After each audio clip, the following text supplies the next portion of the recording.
Hello there, Alaskans, wherever you are. Welcome to the Must Read Alaska Show. Coming to you from somewhere in Alaska. This is the place where we talk about, you guessed it, Alaska. Where we keep the mainstream media on their toes and where we are standing up for what's right in a world run by leftists. You can find out more by heading over to mustreadalaska.com and also checking out the Must Read Alaska YouTube channel for some really great content. But first, let's get this party started. Yeah, welcome everybody to the Must Read Alaska show, and we're coming to you from somewhere in Alaska. And March came in like a lion, didn't it? It just lots of snow this weekend in Anchorage here. 8 inches of snow. It was a really crazy day on Saturday with the Iditarod here, but it was a really great weekend. And then we had a lot going on this weekend. I was at the Americans for Prosperity grassroots training on Saturday. Then I popped down to Kenai for a big important announcement in Kenai. And John, you're my co-host there in Nikiski. Good to see you this morning. It looks like the sun's shining through for you too. Oh yeah, it's great, beautiful weather out here in Nikiski, minus the fact that we still have, 4 feet of snow on the ground where I live. So we're hoping that evaporates quickly, but I'm very excited today. I won't waste too much time telling people updates on the Kenai Peninsula because Suzanne, I'll let you share with the great folks of Facebook land who we got for a guest today. It's very exciting. Well, it's kind of obvious there. Right here and on Must Read Alaska show and on Facebook, we have the mayor of the Kenai Peninsula, Charlie Pierce. And we're really excited. Also, as it turns out, the Pierce for Governor campaign is going to be our sponsor of our podcast. And that is really exciting. So Charlie Pierce, he is the Results Not Rhetoric candidate for governor. We really appreciate you sponsoring this podcast, Charlie, and welcome to the show. Hey, thanks for having me. And it's a pleasure to sponsor the work that both of you do. You really get the word out around Alaska, and it's greatly needed and appreciated. So thanks for having me today. Well, thanks for getting on this show so early in the morning. Charlie, you're the mayor of the Kenai, and I think your term limited out now pretty soon here, and you took a look around and you said, you know what, I think the state could be run better. I think maybe we could up our game here in Alaska, and maybe we could open things up a bit and get the economy going. And so you decided in January to jump in, and then over the weekend, as everybody knows by now, you announced Edie Grunwald, who is an amazing patriot and amazing Alaskan, as your running mate. That was pretty big, exciting news for Alaskan conservatives. And now you're off and running as a team, the Pierce and Grunwald ticket. Well, tell me about what's going on in your campaign. Yeah. I'm very excited about Edie joining our team and being willing to run with us. She's a very competitive individual and very driven. And more importantly, I would say that we were able to pick a very accomplished individual. And I'm excited about that. I look forward to working with her and having her as a partner in the decision making, the day-to-day decision making at the state level.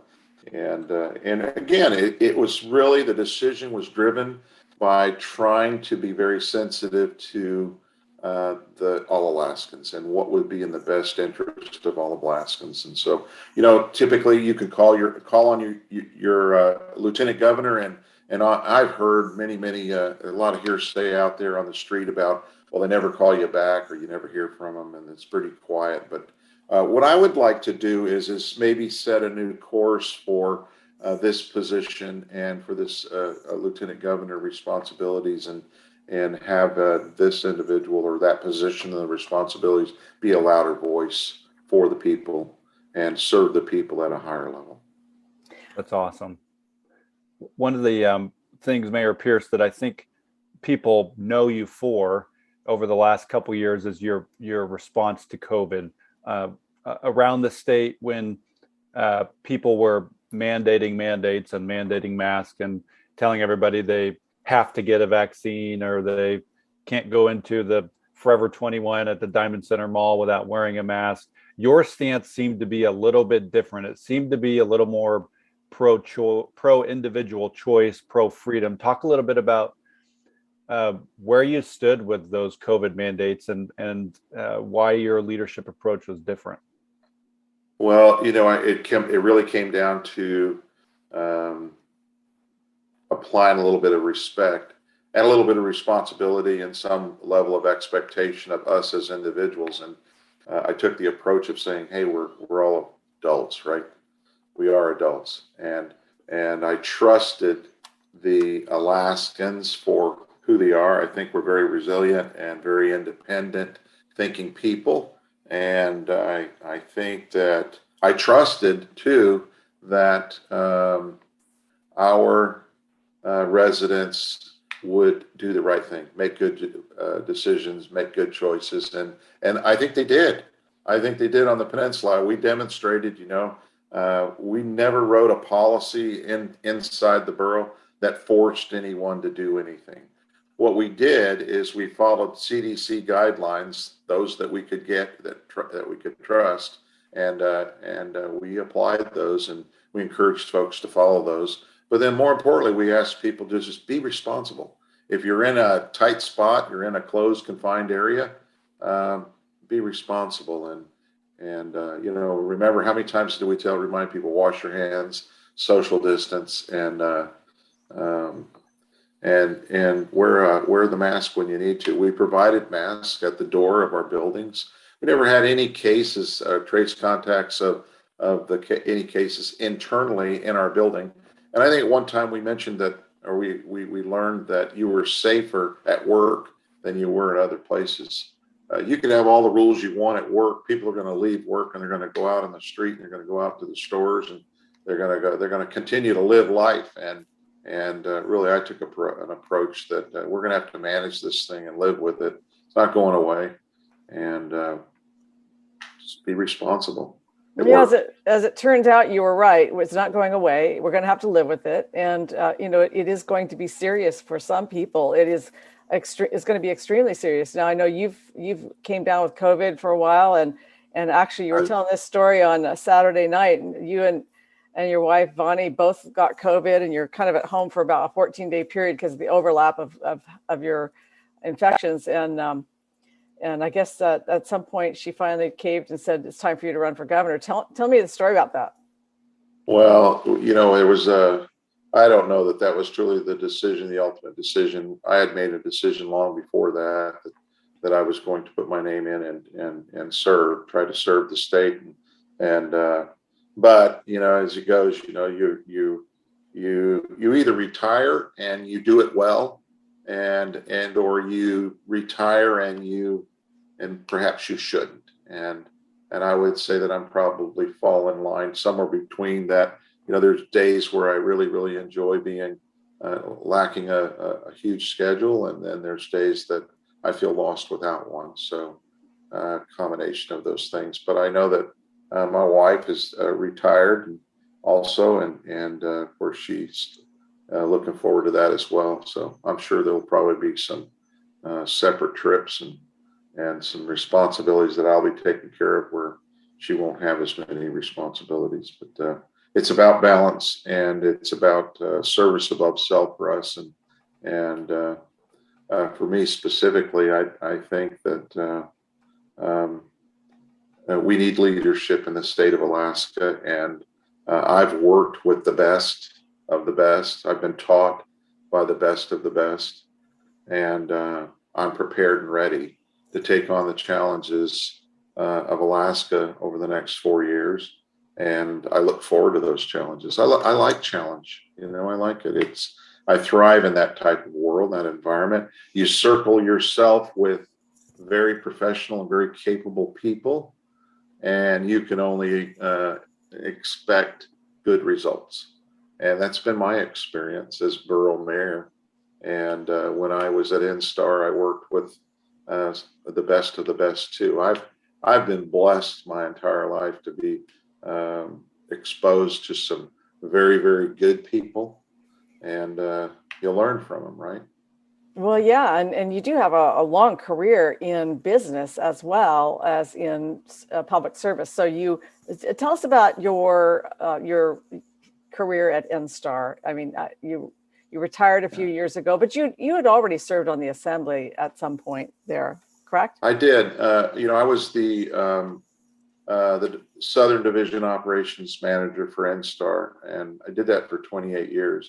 And while doing that, I ran for office and for the Assembly. And from '08 to 2014, I was on the Assembly. And at that time, there were decisions being made that I recognized that would impact the lives of the residents of the borough. And one of the things we commonly focused on even then was property taxes, sales tax, taxation, and when I ran, one of the things one of the common traits that I've discovered or paid close attention to, there seems to be a cycle in government where we spend, and then we tax. We spend, and tax. It's no different at the state. The difference at the state, there's 4 or 5 extra zeros behind every number. Between the borough and the state, significantly different. You're talking about billions of dollars versus about hundreds of thousands of dollars at the borough level. And, I can say that there's a lot of little cliches, little comments that you can make, but you learn from them along the way. And I'd like to think when John and I were together, we worked smarter, not harder. It kind of had a slogan around the office: let's work smarter, not harder. Let's put technology to work for us and allow us to be the best that we can be the best of the best. And we've produced some awesome results at the Kenai Peninsula Borough. When I was at NSTAR, I was the manager, and I would say that one of the priorities I had as a manager was to make sure that my bosses and my boss's bosses looked good. And, there was a huge amount of effort and contribution made every day towards the gratitude and appreciation for employees, making sure that they were successful too. And I learned something very, very as a young man. I went to work at NSTAR at 18 years old, and I was 18 years old when I started at NSTAR. Wow.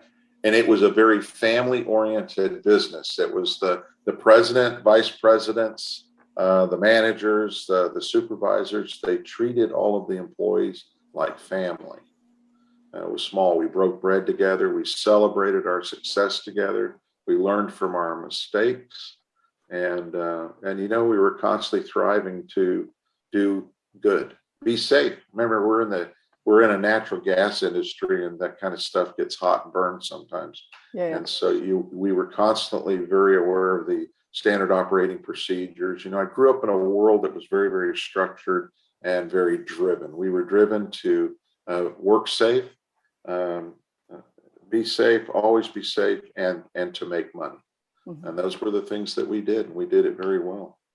Well, that's something I've noticed about you. You are always lifting up people around you. You're a very inspirational person. You lift up all the people that work for you. You've been very encouraging to Must Read Alaska. We always, if I ever want a kind word and a word of encouragement, I know that you will encourage me in a positive way. And you don't spend a lot of time running people down. I noticed that about you. That's very much part of your personality, which is probably why you pick up people to work with you in the borough who are really good people, and they want to do well for you because you're such an encouraging, positive leader. So good on you. Thank you. Yep. I've worked for both styles of leadership. I've worked for leaders that I would tell you that I didn't want to work for every day, and even back then I would always say that, boy, I sure wish I had your job, and that I could teach you how to treat people, because it's important. How you treat someone makes a difference. And so you're right. I won't spend a whole lot of time. When I ran a campaign with for mayor and for the assembly, and on the assembly, when I served on the assembly, when I serve as mayor, one of the things that you will never hear me do is take someone by first name and kick them around the room. I will attack the issues. I will be very, very passionate and very, very clear about the issues, and I will defend you, your rights, my rights, and I'll argue till I take my last breath. But I will tell you that I will never, ever attack you as a person. I will attack the issues.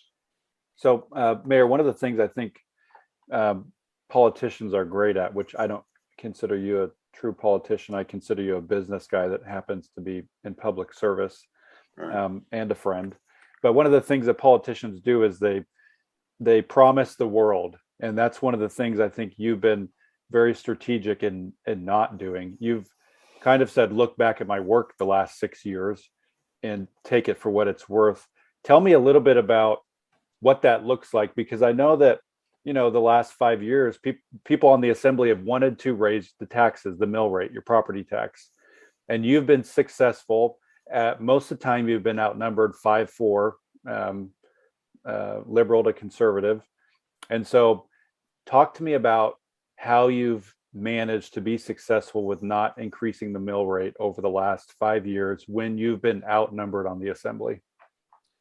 Well, if you recall, when we took office, we had a $4.5 million deficit we were faced with, and the prior mayor had left office and had proposed a 1 mil increase. That 1 mil is worth $8 million in our local economy, and that's something that I've always been very cognizant of. Is that I will never ever, every dollar that I could save. I took this position and this philosophy, and being the on the assembly and as well as mayor, every dollar that we save or that we can conserve on is a dollar we don't have to collect. And every dollar that we can leave in your pocket as an individual, as a homeowner, as a family unit, every dollar we can leave in your pocket, in your account, in your household, is a dollar that will circulate in the economy that you'll use to thrive in your own world. And it circulates 7-8 times in our local economy, and it helps us live a better standard or a higher quality of life. And so I've always been very cognizant about not wanting to collect or raise taxes as my first solution to resolve the out of balances that you commonly see in government with your revenues and your expenditures. And so the short of the story is, you're right, the mill rate is one of the things that they commonly go at. The leaders that you elect, they commonly look at, well, we need revenue. Well, let's just roll the mill rate. Let's just roll the mill rate. And what I've said is no, let's put a hiring freeze on, or let's put a travel freeze on, or let's postpone that capital purchase, or let's install technology and or mechanical heating, for example. In many of our schools, we've gone out and changed the boilers, right? When you change a boiler and you put a high efficiency boiler in, you save energy costs, right? Those are direct dollars that then in turn go back into the budget. The school district, for example, we own the buildings, but they pay for the fuel costs to keep them warm. And every dollar we could save then in turn goes back into those budgets. And so we're constantly looking for those little dollar savings that you can find. And of course, when I went into office, I was told, you'll never do it. You'll never accomplish the end results. You might as well roll the mill rate. And so if you count the 8 months that I managed of the previous mayor's budget that I inherited, and you count the 6 years that I will serve as a mayor or have influence on. If I'm elected as governor, I'll leave early. I will not finish my term. I'll have 1 year that is where I will not be able to finish my term. But the table's set. The budgets and the schedules are already set through 2026. And it looks like no mill rate increases are going to be required. In fact, I mentioned to you, we'll make a determination. Some of the determination in it is that the school districts receive some federal funds that they're shoring up some of their shortages on, or their out of balance issues on. And so I want to be very careful that I don't get out ahead of it and shortchange them on the other side. I want to make sure that we have enough revenue to fund schools as close to the cap as possible. And we're doing that anyway. Those are the kind of decisions that you focus on and that you make, and those are the kind of things that I'll do as governor too. You'll probably see a hiring freeze, and you'll probably see a travel freeze until I get a sense about where the dollars are coming from and who's spending what in each department. And don't be surprised if you don't see some audits done in some of these departments as well. We'll do some audits, and one of the things Edie's really eager to do is to do a forensics. Get some of the experts in there to look at some of these Dominion machines that we've used for our election process. Look at the voter rolls. Let's clean this stuff up. Let's get it so that you and I can trust that when we go into the ballot box that we're going to vote and our vote's going to count. It's going to be calculated equitably, fairly, and without any opportunities to allow any corruptions or any altercations to occur. That's a really good pivot point for discussing this ranked choice voting environment that we're going into, because we are going into a situation this year where we will have a primary ballot where it's a kind of open primary. It's called a jungle primary. Everybody's on the same ballot. The top 4 will go to the November ballot, where we'll then switch up and we'll do a ranked choice voting. So for voters, it's a big education process. It's not ideal because it's 2 styles of voting depending on which election you're in. People have to remember, if they try to rank the candidates in August, they're going to spoil their ballots and their ballots won't count. So then in November, you'll probably make it to the November ballot because you're a pretty well-known name. You're a well-known conservative in the state. And the other thing about it is that you really do have a record that you can run on. So how are you going to work this ranked choice environment? I'm gonna behave like I'm in 4th place until I see the results. I want to serve all Alaskans. I want to be the governor. I believe I'm the most qualified candidate that has a track record of getting things done.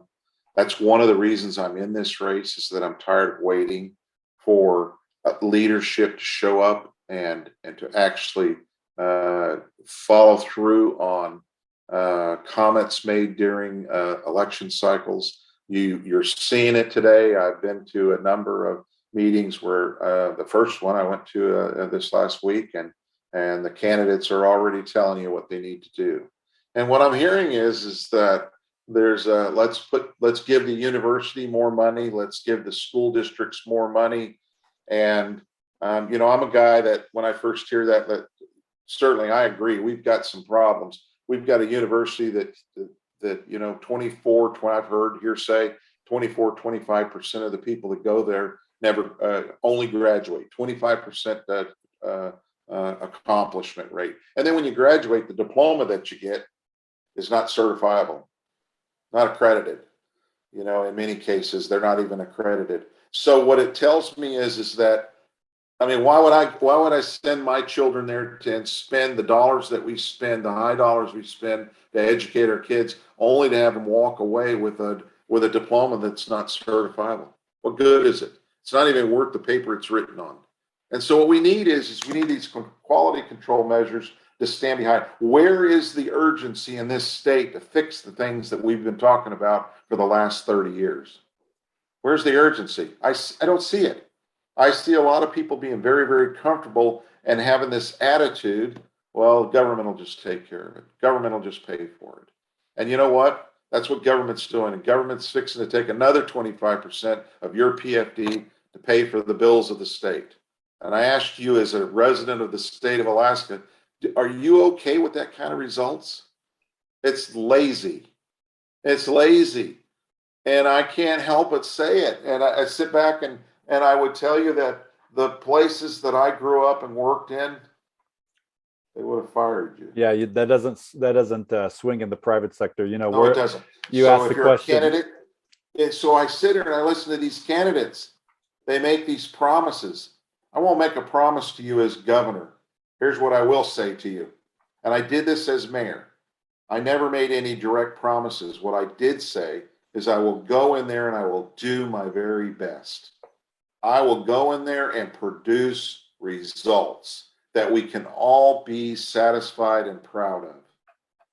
That's what we need to do. We need to start being first in something in Alaska instead of last in education, highest per capita spending per student, and then produce some results. Where's the results?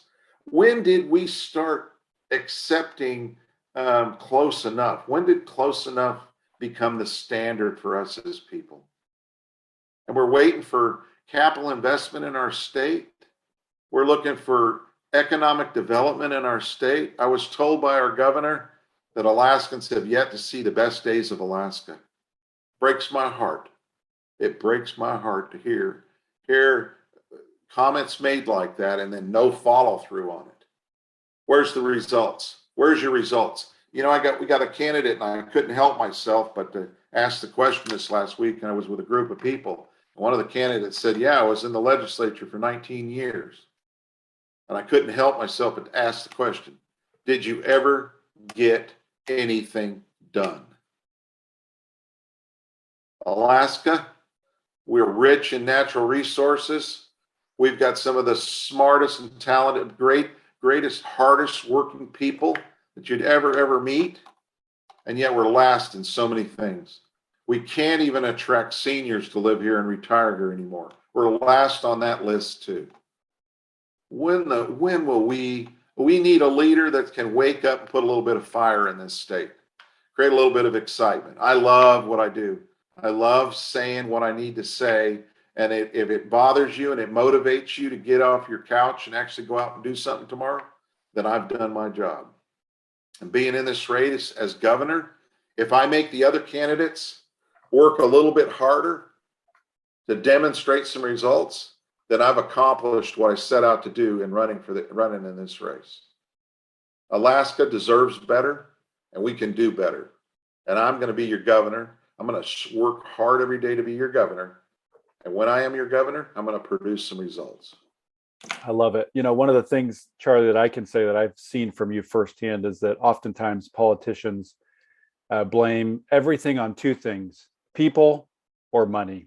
And you are somebody who's came into the Kenai Peninsula Borough and said, I don't need more money. And you are about one of the most loyal people to your staff as they come. Oftentimes conservatives will come in and they'll blame everything on the government staff, and they'll throw everybody under the bus. And I think the proof is in the pudding, where you and your leadership style have come alongside and worked with the people in government to accomplish the goals that you want. And I think that says a lot, because it goes with your campaign slogan: results, not rhetoric.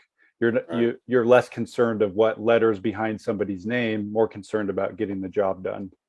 Right. So before we go, I want to give you one final opportunity, Charlie, to Mayor Pierce, to talk about where people can find information on your campaign. What's your website? Are you on Facebook? What kind of events do you have coming up this week? We got these little cards here, and we're handing these out. And yes, we have a webpage, www.charliepierceforgovernor.com, and then Charlie@charliepierceforgovernor.com is the Facebook. And my number, 907, this is my cell number. This is my personal cell number. And you can have it, and you can call me. 907-953-0006. My address is P.O. Box 408, Soldotna. And I've got a team of individuals that are helping me with my campaign, and I can't thank them enough. The folks that I work with every day at the borough, I'm still the borough mayor, and I'm working every day to make sure that nothing changes there, that the bills are paid and the employees are smiling. And I love what I do. I love the opportunity. Think about this. I'm humbled to be at the age of 63 and have a family and friends that support me. And it's very humbling, and it's an honor to be able to run in one of the greatest states in this country, Alaska, and run for governor. Think about the responsibility that comes with that. I think about it, kind of shakes me a little bit. It's a task that I'm going to need to learn a lot. I'm up for the cause and up for the challenge. And again, I'll circle myself with the most talented and capable individuals so that you can actually be proud of the state that you live in. We'll work on quality of life issues. We'll work on revenue issues. We'll work on expenditures and get things balanced or closer to balance if we can. And it's not if we can, we have to. Lawful PFD, follow the laws. We all took the oath of office to follow the Constitution of the state of Alaska and the United States Constitution and the codified things that are in our laws, and we need to follow the law. And I would tell the legislature that, start following the law. You've been ignoring that. I'm going to encourage you to do the right thing, always do the right thing, and get up every day, make your bed, get there early, stay late when you need to, and vote for Charlie. Vote for this guy. A vote for this guy will produce some results for you. I'll listen to the voice of the people, and will apply a lot of common sense. Imagine that. Well, you've surely done what you promised to do on the Kenai. No mill rate increase, and you've kept that budget solid. You kept it free and open for business during the entire pandemic. You were always going on Facebook saying, we're open for business down here. Come on down to the Kenai. We're living the best life down here. We're living free. And John, I've got a beeping snowplow outside, so I'm going to have you finish off. I'm going to mute myself again because the snowplow is making so much racket. Okay, you take the show away, right? Awesome. Well, if you're a supporter of Must Read Alaska, we thank you for being a supporter. None of this happens without folks like you giving $1 or $10 or $100 or whatever it is. So we are very appreciative of each and every supporter that we have. We want to thank Mayor Pierce for coming on, and you can check his campaign out at charliepierceforgovernor.com. And we want to thank the Charlie Pierce for Governor team for sponsoring this podcast. They'll be sponsoring not just this podcast that Charlie's on now, but they'll be sponsoring our whole podcast, which is very exciting. As of last week, we had the #2 podcast in the government section in the entire United States, which is huge news for us. I mean, I'm in my son's bedroom on on podcasts, and the people that we're competing against have $1 million budgets and names like BBC, NBC, MSNBC, ABC. And so we're excited that everybody out there is listening, and we're appreciative. You can also download our app at the Google Play Store or the iTunes Store, and you can find this podcast anywhere podcasts are located: Amazon, iTunes, Spotify, you name it, we're there. So we appreciate you for tuning in, and we'll be on this. There'll be another show Wednesday morning where we'll have a special guest. So until next time, from somewhere in Alaska, we are signing off. Thank you so much, Mayor Pierce, for joining us today. Thank you. Bye-bye.